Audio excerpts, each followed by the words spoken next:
बहुत ध्यान से सुनना।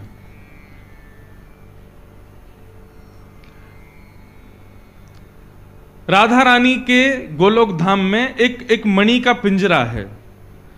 उस मणि के पिंजरे में एक सुख पक्षी रहता है जो कि सुखदेव जी ही हैं। ये सुखदेव जी के जन्म से पूर्व की कथा है।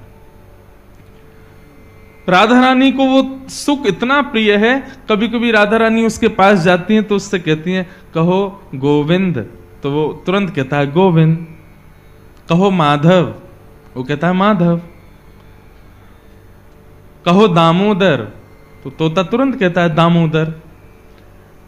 अब श्री किशोरी जी को इतना सुख मिलता है कि उन्होंने अपने जो सुख पक्षी है उसको इतने ठाकुर जी के नाम रटा दिए कि अब जब जब किशोरी जी उसके सन्मुख जाती हैं तो गोविंद, दामोदर, माधव इस प्रकार कह के करके वो कीर्तन करता है। और किशोरी जी को उससे बड़ा प्रेम हो गया। किशोरी जी को बहुत सुख है कि अब ये नित्य ठाकुर जी का नाम जप करता है। चलते फिरते उठते बैठते जब जब भी अपने कक्ष में आती हैं किशोरी जी, वो तोता गाना शुरू कर देता है, ठाकुर जी का नाम उच्चारण करना प्रारंभ कर देता है। एक दिन स्वयं श्री राधा रमन लाल जी जब गोलोक धाम पहुंचे और किशोरी जी के अंतःपुर में उन्होंने प्रवेश किया, ललिता, विशाखा आदि समस्त सखियों ने ठाकुर जी को प्रणाम किया, लेकिन उस सुख पक्षी ने प्रणाम नहीं किया। ठाकुर जी को प्रणाम ना करता देख किशोरी जी ने आज्ञा की, बोले तुमने प्रणाम क्यों नहीं किया? तब वो सुख पक्षी कहता है इनको प्रणाम क्यों करूं, ये कौन है? बोले ये वही हैं जिनका तुम नाम गाते, इतना लाभ जरूर हो जाएगा कि बस इसका जो इसके पूर्व संचित कर्म के जो पाप होंगे वो जरूर इस नाम निष्ठा से नष्ट हो जाएंगे, लेकिन इसको भगवत प्राप्ति कभी नहीं हो पाएगी। क्यों? नाम ही को जानता नहीं। और जाने बिन ना होए परितीति, बिन परितीति होत नहीं प्रीति। जाने बिन ना होए परितीति, बिन परितीत होत नहीं प्रीति। और जब तक प्रीति नहीं होगी तब तक श्याम सुंदर मिलेंगे नहीं। तब किशोरी जी ने उस सुख पक्षी को आज्ञा की कि हे सुख, तुम पृथ्वी पर जाओ और जिनका तुम नाम गाते हो ना, इनकी कथा सुन करके आओ, इनकी कथा में रम करके आओ, तब मेरी प्राप्ति होगी, नहीं तो लौट करके मेरे पास आना मत।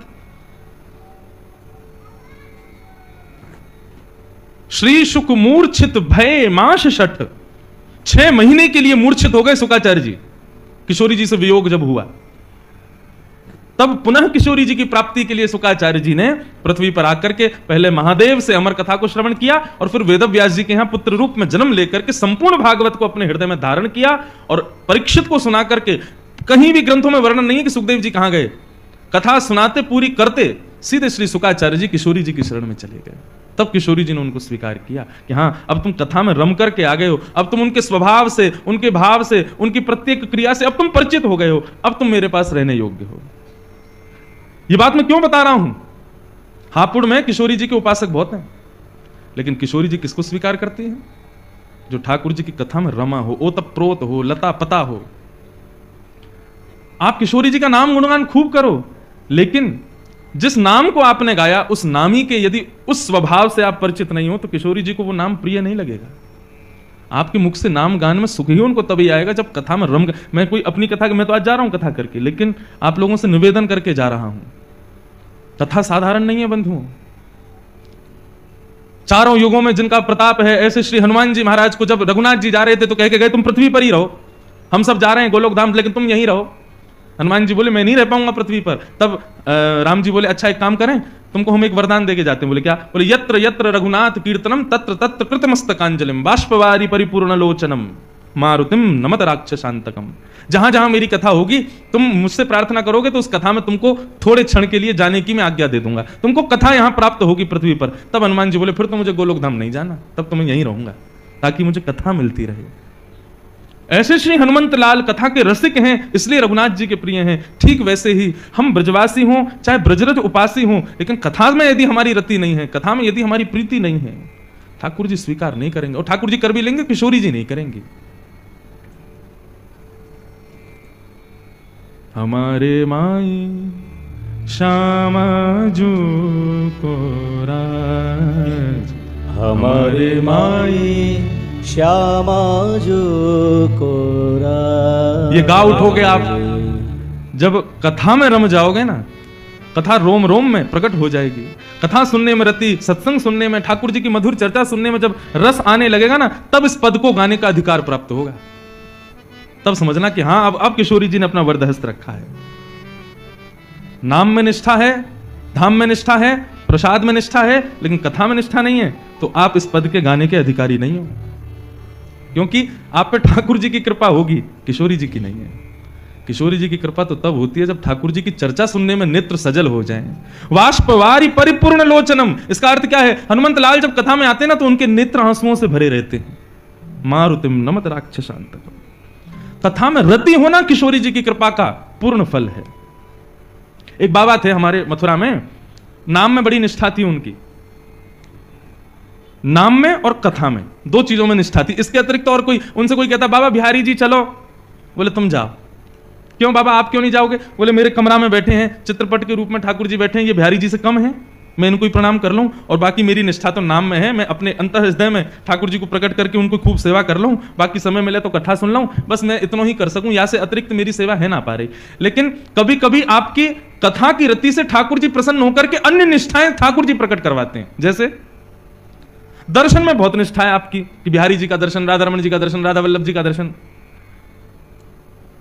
लेकिन ठाकुर जी के नाम जप में उतनी निष्ठा नहीं है।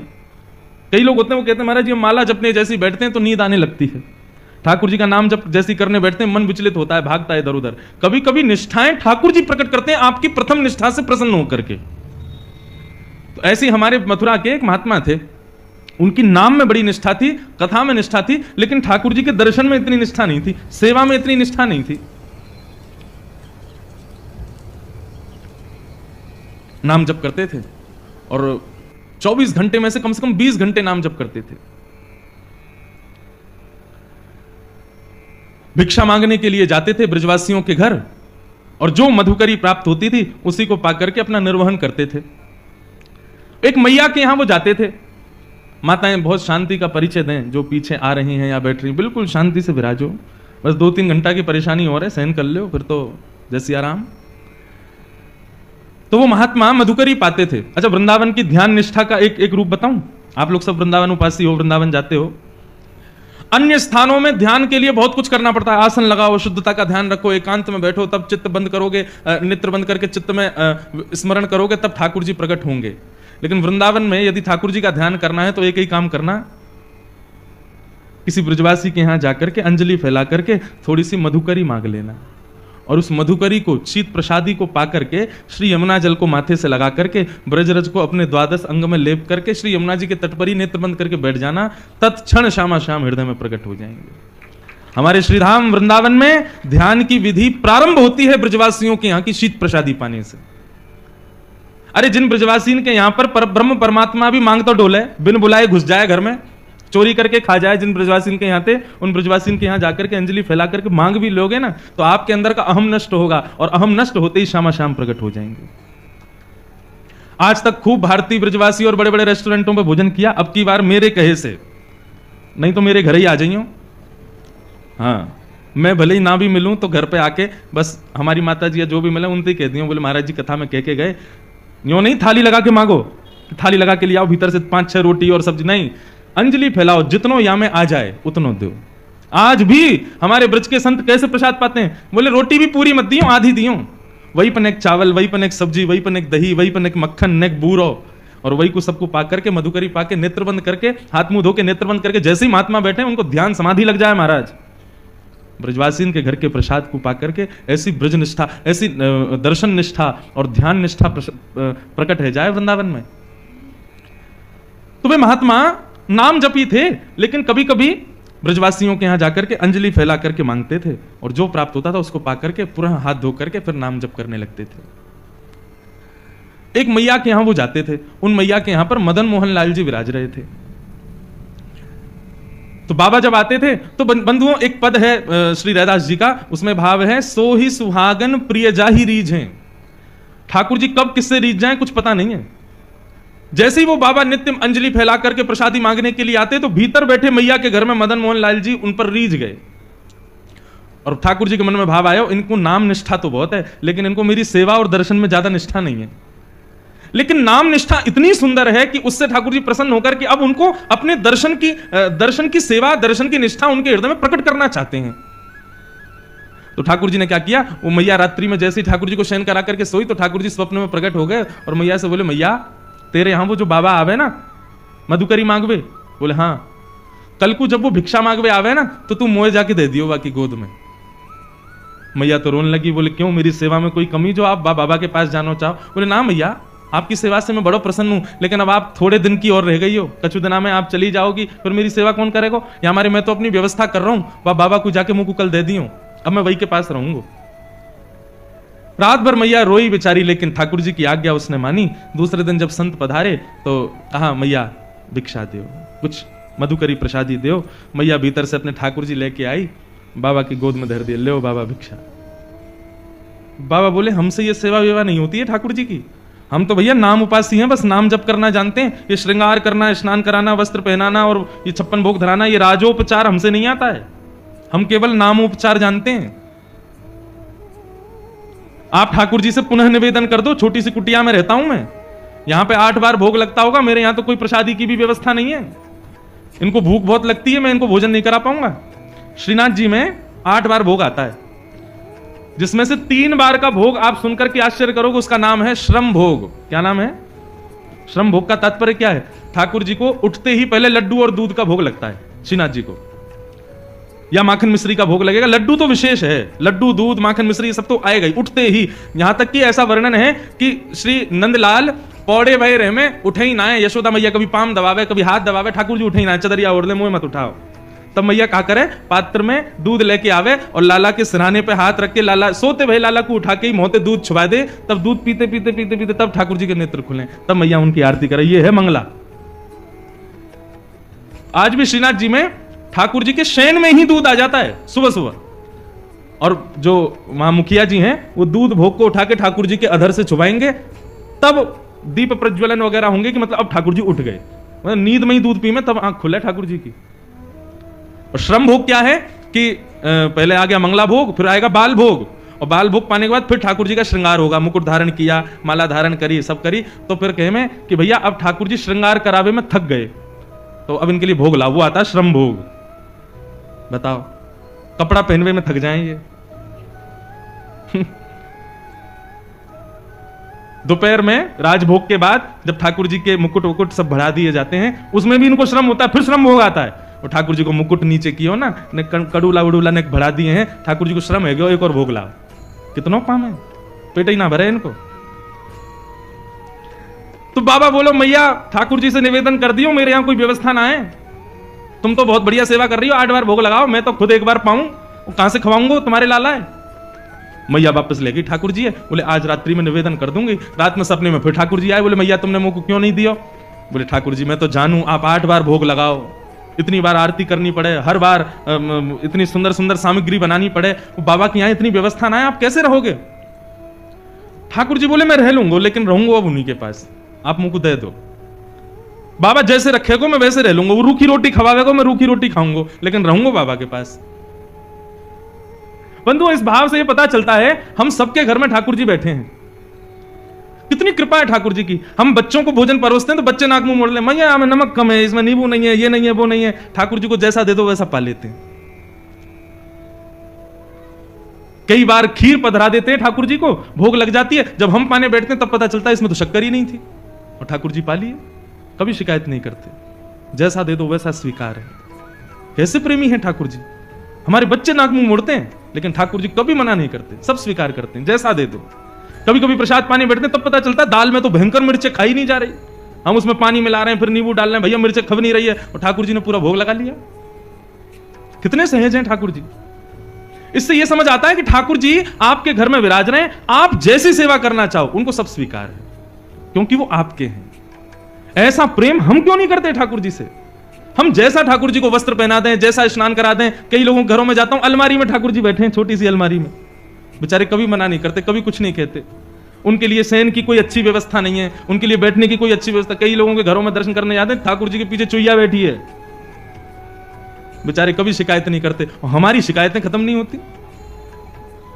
आप ऐसा क्यों नहीं कर रहे हो, हे नाथ हमारे जीवन में इतने कष्ट क्यों, ऐसा क्यों वैसा क्यों। सदैव हम ठाकुर जी शिकायत ही करते रहते हैं, लेकिन ठाकुर जी कभी नहीं करते।